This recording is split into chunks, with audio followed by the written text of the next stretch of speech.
Impact में आपका स्वागत है। मैं हूं मनोज सैनी। ये कैसी उमंग सिंगार की बात कर रहे हैं। पूर्व मंत्री, मध्य प्रदेश की कांग्रेस सरकार में पूर्व मंत्री रहे उमंग सिंगार इन दिनों विवादों में। विवाद की वजह है उनकी महिला मित्र के द्वारा सुसाइड किया जाना। कहा ऐसा जा रहा है कुछ दिन बाद वो शादी भी करने वाले थे। महिला जिस सोनिया का नाम जिक्र किया जा रहा है वो ऑलरेडी 2 शादियां कर चुकी थी, जो पुलिस की जांच में स्पष्ट हुआ है। उसके बाद अब फिर शादी करने की तैयारी थी उमंग से, लेकिन अचानक उन्होंने सुसाइड कर लिया। सुसाइड नोट में एक बात बड़ी मुश्किल बन रही है उमंग के लिए, और वो है कि बहुत गुस्सा उनका बहुत तेज था। तो क्या गुस्सा की वजह मौत बनी? क्योंकि अब उमंग सिंगार, जब उनकी मौत हो गई तो अंतिम संस्कार में उमंग सिंगार भी वहां पहुंचे थे और शामिल हुए थे। बाद में उनकी मां को गले भी लगाया था, सोनिया की मां को। तो चीजें अलग दिशा में जा रही है। लेकिन अब इस पूरे मामले को लेकर जब पूछताछ हुई है वहां के बंगले पर रहने वाले नौकर से और काम करने वाले लोगों से, तो उसके आधार पर एफआईआर दर्ज हुई है उमंग सिंगार के खिलाफ। सवाल यही है कि आखिर एफआईआर दर्ज होने की वजह क्या? मृतका के बेटे के बयान से भी एक राहत जरूर मिल सकती है उमंग को, क्योंकि वो कह रहे हैं कि उमंग अच्छे व्यक्ति थे। अब सवाल यही है कि आखिर हुआ ऐसा क्या जो सोनिया ने अपने जीवन की लीला समाप्त कर ली। पूर्व मंत्री और एमएलए उमंग सिंगार पर केस दर्ज हुआ। खुदकुशी के लिए उकसाने का आरोप है। सुसाइड नोट में महिला के बेटे नौकर के बयानों के आधार पर एफआईआर दर्ज हुई है। बेटे और नौकरों का बयान लिया गया है। महिला के बीच नोकझोंक होती थी ऐसा बताया गया है। शाहपुरा थाने में यह मामला दर्ज हुआ है और उसमें यह लिखा था, जिसका हम जिक्र शुरुआत में कर रहे थे, कि तुम गुस्से में बहुत तेज हो, अब सहन नहीं होता। तो क्या गुस्सा का मतलब उमंग सिंगार से था? तो ऐसी कई तस्वीरें कल से सामने आ रही, चर्चा का विषय बना हुआ। चूंकि सियासत का मामला है, उमंग सिंगार चर्चा में बने हुए। सोनिया हरियाणा की रहने वाली थी और उनका एक और शादी हुई थी अंबाला के किसी व्यक्ति से। उससे पहले भी सुना जा रहा है कि एक और शादी हुई थी और फिर एक मैरिज ब्यूरो के दफ्तर में दोनों की मुलाकातें हुई और फिर जो होती है कि उमंग बढ़ती गई और उमंग इसमें समाते गए। अब ये कैसी उमंग? लेकिन पूरे मामले को लेकर आर्यन, जो मृतका का बेटा है, उसका क्या कहना है, सुनिएगा जरा आर्यन की बात। ऐसा कुछ क्या बोलते हैं कि कुछ प्रूफ तो है नहीं कि उंगलियां उठाई जाए, तो अभी तो सब ऐसा ही लग रहा है कि बस जानबूझ के कुछ ना कुछ हो रहा है। लेकिन अभी मुझे कोई ऐसे है नहीं, शक और कुछ नहीं है। तुम भी कोई जिम्मेदार नहीं मानते उमंग जी को? नहीं, अभी तो मैं कोई जिम्मेदार नहीं मानता ना। इतना सीरियस कुछ हो सकता है तो ऐसे उम्मीद नहीं थी। तो बहुत शॉकिंग था हमारे लिए कल। अभी पुलिस वाले ही पूछ रहे थे कौन थे, कहाँ से आए, कैसे मिले, कि सुसाइड कैसे क्यों किया होगा, क्या उमंग सिंगार जी को कोई दोष है, क्या कुछ करते थे नहीं करते थे। ये बार बार यही पूछ रहे थे। तुमने क्या जवाब दिया? मैंने सब जो भी था सब सच जवाब दिया है कि ऐसा कुछ था नहीं। चलिए, तो ये बता रहे थे। लेकिन एसपी है साई कृष्णा थोटा, उनका क्या कहना? फिर मेरे साथ एक वरिष्ठ अधिवक्ता मनीष यादव जुड़ेंगे, हम उनसे बात करेंगे।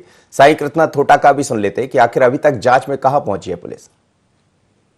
जांच एग्जैक्टली वैसे ही कर रहे हैं जैसे किसी मर्ग जांच जिसमें सुसाइड होता है उसकी की जा रही है। अभी जो साक्ष्य मिले हैं कल एकत्रित किए गए हैं, भौतिक साक्ष्य।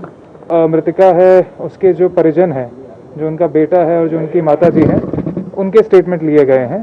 जैसे मैंने फिर से कहा कि ये इन्वेस्टिगेशन का मैटर है, इसको अभी मैं डिस्क्लोज नहीं करना चाहूँगा। सारा चीज़ नॉर्मल प्रक्रिया है जिसमें जो सुसाइड नोट मिला है उसमें हैंडराइटिंग की जांच की जाएगी।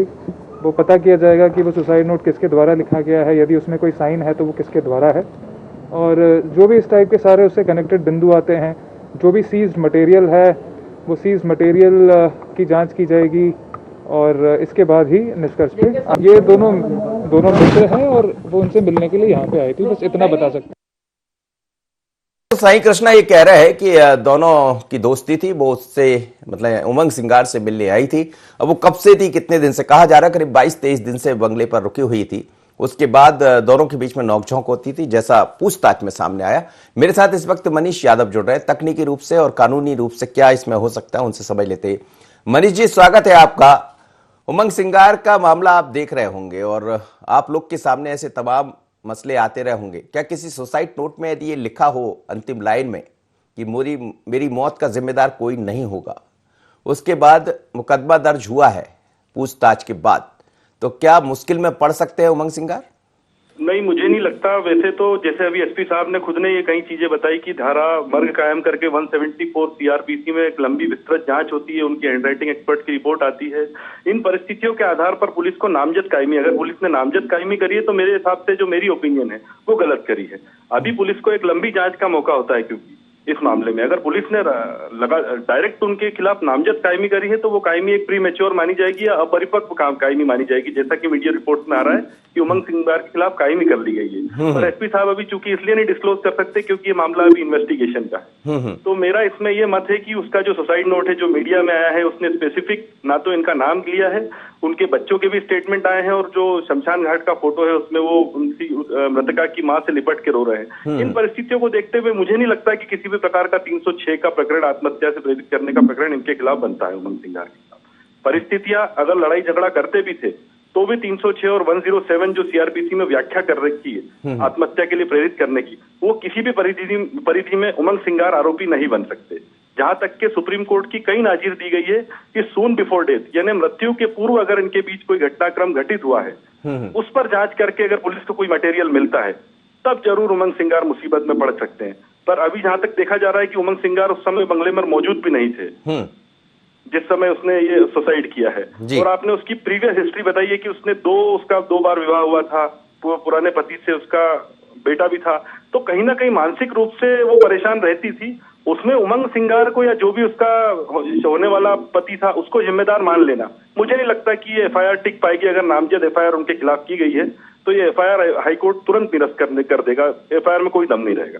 कई नाजीर ऐसी हाईकोर्ट सुप्रीम कोर्ट की है जिनमें सुसाइड नोट में आरोप भी लगाए हैं मृतक लोगों ने, तब भी कोर्ट ने उसको क्वेश करा है क्योंकि वो 107 सीआरपीसी की परिधि में आना चाहिए। सबसे बड़ा टेक्निकल पॉइंट 306 का ये।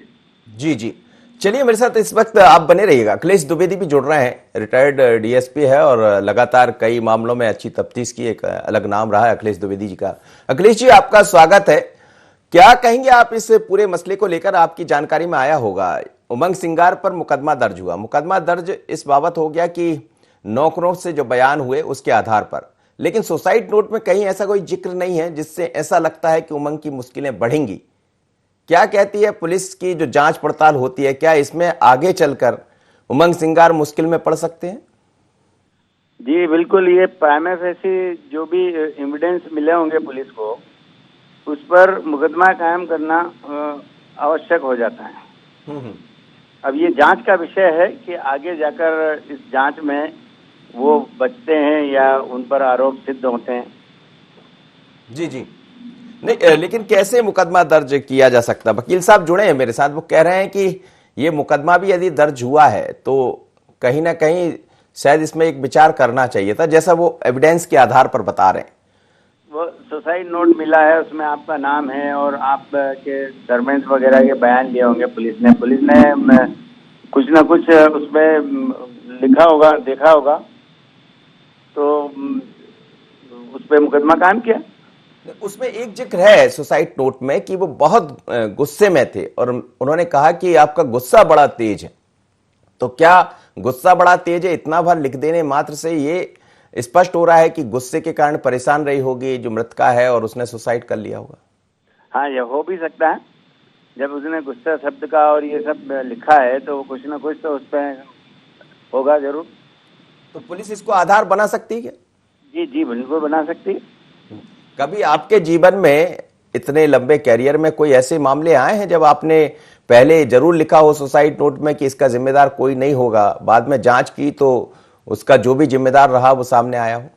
जी जी, कई बार ऐसा होता है कि लिख देते हैं तो बाद में मालूम पड़ता है कि नहीं ये तो इस कारण नहीं, इस कारण दूसरा होता है, उसके कारण आत्महत्या की होती है। जी जी, होता है ऐसा। मनीष जी, सुन रहे होंगे आप अखिलेश जी को, पुलिस के अधिकारी हैं, लगातार काम करते रहे, क्या ऐसा होता है कभी? होता है, पुलिस को सारे अधिकार रहते हैं, पुलिस का एक्चुअली कोई माई बाप नहीं रहता है। और सबसे बड़ी बात है कि जो अभी वर्तमान मामले में आरोपी हैं वो एक विपक्षी पार्टी के एक बड़े लीडर हैं, पूर्व में कैबिनेट मंत्री भी रहे हैं। तो इतना बड़ा मामला होने के बावजूद पुलिस ने 24 घंटे भी इंतजार नहीं करा और नामजद एफआईआर की है, तो कहीं ना कहीं ये मुझे पॉलिटिकल मोटिवेटेड नजर आती है। क्योंकि कई 306 के मामलों में पुलिस 6-6 महीने 8-8 महीने, जिनमें जो पीड़ित पक्ष के परिजन है वो लगातार आरोप लगाते हैं, उसके बाद भी पुलिस कायमी नहीं करती है और आरोपियों को छोड़ती आती है। पर वर्तमान मामले में मेरे को थोड़ी सी पुलिस की अपरिपक्वता नजर आती है कि इन्होंने 24 घंटे के अंदर नौकरों ने ऐसे क्या बयान दे दिए, जबकि उनका पुत्र मीडिया के सामने, अभी उनके पुत्र की मैं आवाज सुन नहीं पाया, पर पेपर में जो छपा है उसने स्पेसिफिक इनका नाम लिया है कि ये किसी प्रकार की प्रताड़ना नहीं करते थे। एक 2002 की सुप्रीम कोर्ट की नाजीर है संजय सिंह सेंगर विरुद्ध हिमाचल राज्य, उसमें कोर्ट ने एक स्पष्ट कर रखा है कि 306 के लिए सारा मटेरियल चाहिए। उस मामले में संजय सिंह सेंगर ने ये कहा था अपनी पत्नी से कि जा जाके मर जा। उस मामले में भी कोर्ट ने उसको बाइज्जत बरी किया था कि इतना कह देना भर भी आत्महत्या के लिए प्रेरित करना नहीं होता है। तो कई सारी नाजीर हैं और वर्तमान मामले में तो ऐसा कोई आरोप अभी तक सामने आया नहीं है जो मीडिया रिपोर्ट्स में मेरे सामने में, क्योंकि मैंने एफआईआर तो देखी नहीं है, पर जो मीडिया रिपोर्ट से प्रतीत होता है उसमें तो मुझे कहीं लगता नहीं कि एकदम से नामजद कायमी करनी थी सिर्फ नौकरों के बयान के आधार पर, और वो घर पर गुस्से में रहती थी। मेरे हिसाब से कोई आधार नहीं हो सकता। कई नाजीर हैं, सुप्रीम कोर्ट की, हाई कोर्ट की कई नाजीर हैं कि आत्महत्या के लिए प्रेरित करने के लिए बहुत सारा मटेरियल अवेलेबल होना चाहिए ऑन रिकॉर्ड पर। तो वो एक लंबी जांच करनी थी पुलिस को, जैसा कि एसपी साहब कह भी रहे हैं कि हम जांच कर रहे हैं, पर अगर उन्होंने नामजद एफआईआर की तो ये मेरे हिसाब से ये 99% हाईकोर्ट इसको क्वेश कर। जी अखिलेश जी, क्या ऐसा हो सकता है कि आगे चलकर हाईकोर्ट से राहत मिल जाएगी? हाँ, हो भी सकता है। यदि उनके विरुद्ध कोई ऐसा प्रमाण मिलता है फिर तो हाईकोर्ट को भी विचार करना होगा। तो आपको भी लग रहा है कि इसमें जल्दबाजी हुई है? जी नहीं, ऐसा कुछ नहीं। मुकदमा तो यदि प्राइमा फेसी कोई उनको प्रूफ मिला होगा तभी अपराध कायम किया होगा। चलिए, बहुत बहुत धन्यवाद आपका। अखिलेश द्विवेदी जी बता रहे थे कि बिना इसके कोई मुकदमा दर्ज नहीं होता है, जब कुछ ऐसे साक्ष्य मिले होंगे, कोई तथ्य मिले होंगे, उसके आधार पर ही मुकदमा दर्ज हुआ है। लेकिन मेरे साथ मनीष यादव जुड़े हैं, वरिष्ठ वकील हैं, और उन्होंने कई सारी ऐसी जो नजीरें पेश हुई है उसका भी जिक्र किया है। और इस वक्त संदीप पौराणिक मेरे साथ जुड़ गए, वरिष्ठ पत्रकार है। संदीप जी, हम देखते हैं कि राजनीति में यह पहला मसला नहीं है, लेकिन होता यही है कि जो बच निकला वो बच जाता है। कई ऐसी लंबे हम जिक्र करेंगे तो हमारे पास एक लंबी फहरिस्त आ जाएगी। कई ऐसे नाम दोनों ही पार्टियों के, बल्कि अलग अलग दलों के, हरियाणा से लेकर यहां तक, राजस्थान से लेकर यहां तक कई ऐसे मसले हुए। क्या इसमें उमंग सिंगार की मुश्किलें बढ़ सकती है या सिर्फ ये सियासी ड्रामा है? संदीप जी मेरी आवाज सुन पा रहे हैं? चलिए, अजीत भदौरिया मेरे साथ जुड़े हैं, इस वक्त कांग्रेस के प्रवक्ता है। अजीत जी, मुकदमा दर्ज हुआ है उमंग सिंगार के खिलाफ? हाँ जी, मुकदमा तो दर्ज होना ही था, क्योंकि भारतीय जनता पार्टी के नेताओं कल से जो बेचैनी थी, जिस तरीके से आप देख रहे थे कि भारतीय जनता पार्टी के मीडिया विभाग के प्रमुख लगातार ट्वीट करते जा रहे थे, अपनी सरकार पे ही उन्हें विश्वास नहीं था, दबाव की राजनीति करते चले जा रहे। देखिए, ये बड़ी विडंबना है। आज देश और प्रदेश में ऐसी पार्टी का राज्य है जो ना तो तिरंगे पे विश्वास करते, ना संविधान पे विश्वास करते, ना लोकतंत्र पे विश्वास करते, और अपनी मध्य प्रदेश में तो हद ही हो गई कि वो अपनी सरकार पे भी विश्वास नहीं कर रहे थे। ये कल इतनी पैनिक स्थितियां इन लोगों ने बना दी है। भारतीय जनता पार्टी के मित्र से पूछा जाए कि आपको संतुष्ट है कि नहीं है जो प्रकरण दर्ज हुआ है, क्योंकि ये मनोज जी साफ दिख रहा है। आज समाचार पत्रों में आपने भी पढ़ा होगा, मैंने भी पढ़ा है। हम तो समाचार कर रहे हैं, पढ़ने की जरूरत नहीं है, हमारे पास सबके बयान भी। आपने बयान बेटे का भी देश सुना होगा, अगर आप समाचार कर रहे हैं। सुना देते हैं, हम बयान ही सुना देते हैं। आप सुन लीजिए एक बार, हम बेटे का बयान सुना देते हैं, हमारे पास भी उनका बयान है। आखिर क्या कहना है आर्यन का, सोनिया का बेटा है, वो क्या कह रहा है और इसके आधार पर हम क्या समझे। सुनिएगा आप आर्यन के बयान, आर्यन का क्या कहना है, एक बार सुन लीजिए। आर्यन, ऐसा कुछ क्या बोलते हैं कि कुछ प्रूफ तो है नहीं कि उंगलियां उठाई जाए, तो अभी तो सब ऐसा ही लग रहा है कि बस जानबूझ के कुछ ना कुछ हो रहा है, लेकिन अभी मुझे कोई ऐसे है नहीं, शक और कुछ नहीं है। तुम भी कोई जिम्मेदार नहीं मानते उमंग जी को? नहीं, अभी तो मैं कोई जिम्मेदार नहीं मानता। इतना सीरियस कुछ हो सकता है तो ऐसे उम्मीद नहीं थी, तो बहुत शॉकिंग था हमारे लिए कल। अभी पुलिस वाले ही पूछ रहे थे कौन थे, कहाँ से आए, कैसे मिले, कि सुसाइड कैसे क्यों किया होगा, क्या उमंग सिंगार जी को कोई दोष है, वो क्या कुछ करते थे नहीं करते थे, ये बार बार यही पूछ रहे थे। तुम्हें क्या जवाब दिया? मैं सब जो भी था सब सच सच जवाब दिया है कि ऐसा कुछ था नहीं।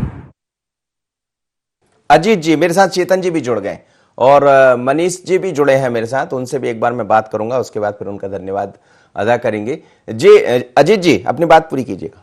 जी, आप बयान सुन रहे होंगे, बयान में भी बच्चे ने क्या कहा है ये अपने आप सब चीज स्पष्ट है। और देखिए, हम तो संविधान को भी मानते हैं, देश के तिरंगे को भी मानते हैं, लोकतंत्र को मानते हैं। सरकार ने जो प्रकरण दर्ज किया है उसकी भी स्वीकारोक्ति है और न्यायिक व्यवस्था पर भी हमें विश्वास है। अब भारतीय जनता पार्टी को इसलिए नहीं है क्योंकि वो व्यापम जैसे इतने बड़े कांडों को दबा चुकी, हनी ट्रैप को दबा चुकी, लेकिन इसको कहाँ दबा रही है? इसको कहाँ दबा रही? कितना नहीं, तो इसीलिए कितना बढ़िया काम कर रही है पुलिस, मुकदमा दर्ज हो गया। भारतीय ये किस आधार पर मुकदमा दर्ज किया आप बताइए ना। मैं वही कह रहा कोर्ट में अगर मनोज जी ये कोर्ट में 1 मिनट भी टिक जाए ये मुकदमा, तो मैं राजनीति से संन्यास ले लूंगा, क्योंकि मैंने भी लॉ किया है, भले ही प्रोफेशनल प्रैक्टिस मैंने कुछ समय से बंद कर दी है, परंतु मैंने भी की है। मैंने भी उनका वीडियो देखा है, जो महिला खत्म हुई है उनका मैंने वीडियो देखा है। उससे पहले उन्होंने कहा है कि उमंग सिंगार जी अगर आज अभी आप होते तो शायद मुझे बचा लेते। ये उनका मरने से पहले का वीडियो है। ये वीडियो पहले का है, उसमें ये सब चीजें हैं। तो ठीक है, सरकार अपने दबाव में थी अपने नेताओं के, तो उसने काम किया, परंतु न्यायालय अपना काम करेगा। नहीं, बचा लेते शब्द जिसका आप कह रहे हैं कि उमंग जी आप होते तो मुझे बचा लेते, मतलब कुछ और भी इसमें हो सकता है? नहीं, बचा लेते मतलब वो ऑलरेडी डिप्रेशन में थी। मैं आपको बता दूं, डिप्रेशन का उनका ट्रीटमेंट चल रहा था। जैसे उनके माताजी और सब लोगों ने आके उनके पुराने पर्चे वगैरह सब चीज चलिए मैं आपकी बात पर प्रतिक्रिया ले लूं। इस वक्त चेतन जी मेरे साथ जुड़ गए हैं और संदीप पौराणिक जी भी जुड़े हैं, और फिर कानूनी रूप से तो मैं समझ ही रहा हूं मनीष जी से। चेतन जी, अजीत जी मेरे साथ जुड़े हैं, वो कह रहे हैं कि सरकार आपकी है, कुछ भी कर सकती। देखिए, अजीत जी को हिंदुस्तान का संविधान लॉ में भरोसा रखना चाहिए।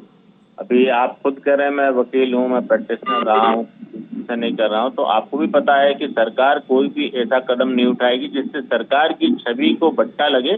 और आजकल तो आप देखते हो ना कोर्ट किस प्रकार की टिप्पणी करती है। मुझे लगता है कि थोड़ा सा आपको पेशेंस रखना चाहिए। जिस प्रकार के एविडेंस आए हैं, जिस प्रकार के बयान आए हैं, जिस प्रकार के इनकी माताजी के बयान है, उनके बेटे के बयान है, उसके आधार पर आत्महत्या के लिए उकसाने की धारा में उनका प्रकरण दर्ज हुआ है। अगर इन लोगों के बयान अगर नहीं मिलते तो निश्चित रूप से तो कोई प्रकरण दर्ज नहीं होता। अब ये सारी बातें मैं पहले भी सोच रहा था कि इसको कहीं ना कहीं कांग्रेस ये रंग देने की कोशिश करेगी कि भारतीय जनता पार्टी और उसके नेताओं के दबाव में प्रकरण दर्ज किया गया। कानून किसी के दबाव में नहीं दर्ज होता भैया, कानून एविडेंस मांगता है, एविडेंस अगर होगा तो ही प्रकरण दर्ज होगा, वो नहीं तो नहीं होगा। मेरा मानना है कि भारतीय जनता पार्टी ने किसी भी प्रकार का कोई दबाव किसी को नहीं दिया है। कानून के समझ से सारी बातें हैं, पुलिस के समझ से सारी बातें हैं। लेकिन बेटे का जो बयान है वो कह रहे हैं, बेटा का बयान हमारे पास भी, वो ये कह रहा है कि ऐसा कोई बात मैंने नहीं देखी, कभी विवाद का विषय मैंने नहीं देखा। मेरा ऐसा मानना है मनोज जी, अगर उसने नहीं दिया है तो अतिरिक्त पुलिस अधीक्षक श्री राजेश भदौरिया जी का बयान भी है, उन्होंने लिखित में दिया भी है कि उनको जो बयान दिया गया है उसमें उन्होंने कहा है कि रोज झगड़े होते थे, रोज मेरे माताजी के साथ इस प्रकार का कृत्य होता था। इस आधार पर चलिए संदीप पौराणिक मेरे साथ जुड़े। संदीप जी, सियासत में ये मसला पहले बार नहीं है, कई दफा होता है और कई ऐसे सियासतदार हैं जो ऐसी उमंग की तरंग में बह गए, बाद में कितनी मुश्किल बढ़ी है। क्या उमंग की मुश्किलें बढ़ेंगी? संदीप पौराणिक जी, चलिए संदीप जी के पास फिर लौटेंगे। मनीष यादव मेरे साथ जुड़े हैं। मनीष जी मेरी आवाज सुन पा रहे हैं? मनीष यादव जी? जी सुन पा रहा हूं जी जी, आपने भी सुना होगा बेटी का बयान, और बाद में क्या आपको लगता है कि कोर्ट से कहीं राहत मिलेगी, या फिर इसमें जैसे एक वीडियो और भी है इसमें जिसमें महिला ये कह रही कि उमंग आप होते तो शायद ऐसा ना होता, तो क्या उससे राहत मिलेगी या इस पूरे घटनाक्रम के पीछे कुछ और भी आ सकता सामने? इतना तक कह रहा हूं कि अगर वो एलिगेशन लगाती भी कि उमंग में आपके कारण भी आत्महत्या कर रही हूँ, उस परिस्थिति में भी पुलिस को एक लंबी जांच करनी थी, जबकि इस मामले में तो बिल्कुल उलट है। किसी भी प्रकार का आरोप एक आरोपी पर लगाया ही नहीं गया है। उसके बावजूद पुलिस ने जो इतनी जल्दी और तत्परता दिखाई है उनके खिलाफ नामजद एफआईआर करने, वो कहीं ना कहीं अपरिपक्वता नजर आती है मुझे पुलिस की। और जहां तक की बात है, मैं आपको एक राजनीतिक उदाहरण ही देता हूँ। एक चर्चित हिमाचल प्रदेश या हरियाणा का मंत्री हुआ करता था गोपाल कांडा, बहुत प्रभावशाली विधायक भी था वहां का और तत्कालीन मंत्री भी था। एक एयर होस्टेस ने, उसकी एयरलाइन कंपनी भी थी, एक एयर होस्टेस ने आत्महत्या कर ली थी। उसके खिलाफ 4.5 महीने बाद नामजद कायमी हुई थी, फिर उसका इस्तीफा भी हुआ था, वो बाद में जाकर के बरी भी हुआ है। वो ये एक बड़ा उदाहरण है अपने आप में कि वो क्योंकि सत्तारूढ़ पार्टी का था और वो निर्दलीय था, और उसके समर्थन से जो भी सरकार उस समय तत्कालीन सरकार थी, 2015-16 के आसपास का मामला है वो, मुझे लगता है आपको ध्यान होगा वो जी, उस मामले को इस मामले से कंपेयर किया जाए तो इस मामले में पुलिस ने 24 घंटे का भी इंतजार नहीं करा। तो 24 घंटे में ऐसी कौन सी जांच कर ली? जिस बच्चे की माँ का निधन हुआ है, जिस महिला की बेटी का निधन हुआ है, उसके 161 के बयान भी दर्ज कर लिए पुलिस ने।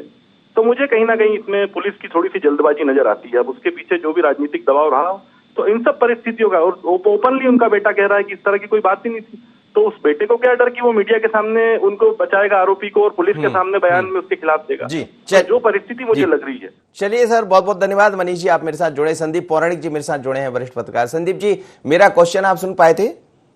नहीं, फिर से बोल दीजिए। मेरा क्वेश्चन यही है कि ये पहली बार नहीं है, राजनीति में ऐसा होता रहा है, उमंग की तरंगें दिखती रही है और अलग राजनेता ऐसे शिकार होते रहे, या जो भी कहें, या वो किसी दोस्ती के चक्कर में ऐसे विवादों में पड़ते रहे। क्या उमंग की मुश्किलें बढ़ेंगी? देखिए मनोज जी, एक बड़ी सीधी सी बात है कि वैसा बयान उनकी लड़के का भी नहीं आया और माँ का भी नहीं आया जिस आधार पर हम बहुत कुछ कह सकें। ये कह रहे हैं कि आपस में बातचीत होती थी, बहस होती थी, विवाद होता था। अब पुलिस ने किस आधार पर मामला दर्ज किया ये पुलिस जाने और जांच का विषय है। लेकिन एक सवाल जरूर है कि उमंग सिंगार पूर्व मंत्री हैं और वर्तमान में कांग्रेस के विधायक हैं। क्या इतनी जल्दी एक बयान के आधार पर किसी नेता पर मामला दर्ज होना चाहिए? इसके पीछे की राजनीति की कहानी तो तय मानिए आप। उसका कारण सबसे बड़ा यह है कि उमंग सिंगार एक आक्रामक नेता है। उन्होंने पार्टी के अंदर और पार्टी के बाहर के कई नेताओं से मोर्चा खोल रखा है। वाकई में सवाल तो उठ रहे हैं क्योंकि जो मामला दर्ज हुआ है जल्दबाजी में हुआ है, थोड़ा सा लगता है।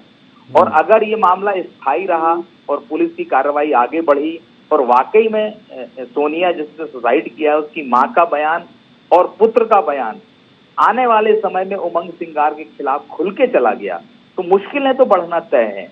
जब तक जांच चलेगी तब तक उमंग सिंगार मुसीबत में तो रहेंगे और कब क्या हो जाए ये राजनीति है।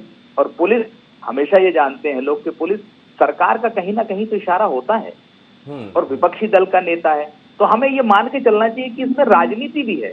हो सकता है कि प्रताड़ना का मामला हो, पुलिस आगे जांच करेगी, लेकिन जो मामला दर्ज हुआ है इसमें कहीं ना कहीं थोड़ी सी जल्दबाजी लग रही है और राजनीतिक पक्ष भी नजर आ रहा है मुझे तो। जी चलिए, चेतन जी जुड़े हैं। चेतन जी, अब आपने सबको सुन लिया, वकील साहब को भी सुन लिया, बड़े वरिष्ठ वकील हैं, इंदौर हाई कोर्ट के मनीष यादव जी बड़ा नाम है, और संदीप पौराणिक जी को भी सुन रहे हैं। कांग्रेस तो अपनी बात कहेगी, क्या लग रहा है आपको, जल्दबाजी हो गई? देखिए, मैं फिर से कहूंगा कि पार्टी, भारतीय जनता पार्टी किसी के व्यक्तिगत मामले में, पर्सनल लाइफ में कोई इंटरफेयर नहीं करती है। जिस प्रकार का सारा प्रकरण आया है, पुलिस प्रशासन ने अपने स्वयं के संज्ञान के आधार पर सारा मामला दर्ज किया है। इस पे सत्ता पक्ष, और आपने देखा होगा कि जिस प्रकार से माननीय मुख्यमंत्री जी की कार्य प्रणाली है वे इस तरह के पक्षों में वैसे भी नहीं पड़ते हैं और पक्ष विपक्ष उनके लिए दोनों बराबर है। अगर उनके समझ भी ये मामला जाएगा तो यही कहेंगे कि जो है कानूनन जो बनता है वो आप करिए, न तो मेरा किसी को छोड़ने से मामला है न किसी को दबाने से।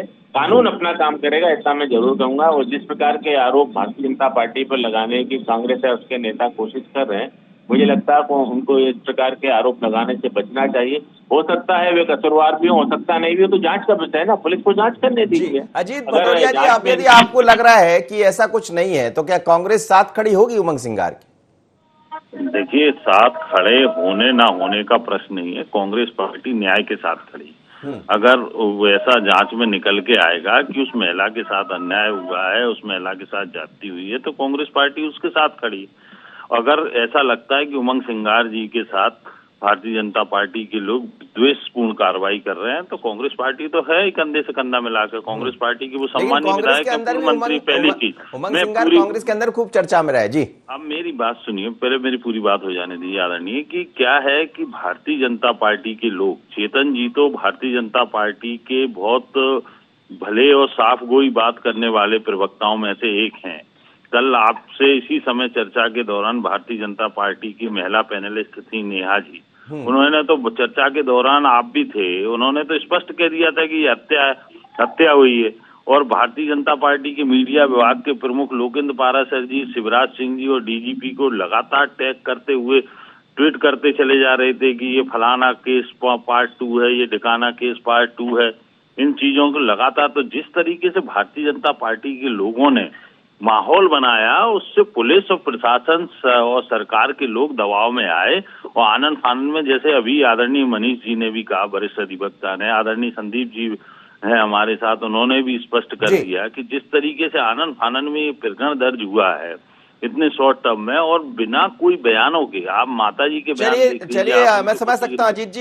एक 30 सेकंड जरूर मैं संदीप जी चूंकि बाद में जुड़ पाए थे। संदीप जी, क्या आपको लग रहा है इस पूरा मसला ये सियासत की तरफ जा रहा है? मनोज जी, तय मानिए आप, जहां तक आपने एक सवाल किया कांग्रेस खड़ी होगी, मुझे लगता है कि उमंग सिंगार के साथ पूरी ताकत से कांग्रेस खड़ी होती नजर नहीं आई। कारण है उसके, आप देखिए ना, जो कमलनाथ जी की सरकार थी, कितना आक्रामक तेवर थे उमंग सिंगार के। दिग्विजय सिंह के खिलाफ सीधा मोर्चा खोला।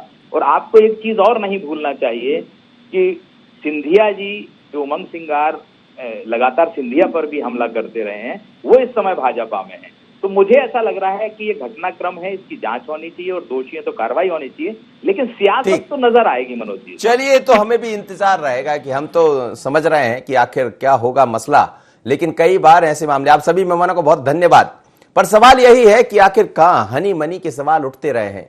कई बार हनी के चक्कर में कई लोग उलझ भी जाते हैं, लेकिन ये मसला दोनों की मित्रता का था, दोनों के बीच में संबंध थे, ये खुद उमंग सिंगार ने माना है। पर संबंध के बीच में ऐसा क्या हुआ कि सोनिया ने अपनी जीवन लीला समाप्त कर ली? जांच का विषय हो सकता है, लेकिन कई दफा जब सियासत का कोई सियासतदार सामने आ जाए, कोई नेता आ जाए, तो मामले कुछ और हो जाते हैं और नजरें हैं इस पर सवाल यही, ये कैसी उमंग?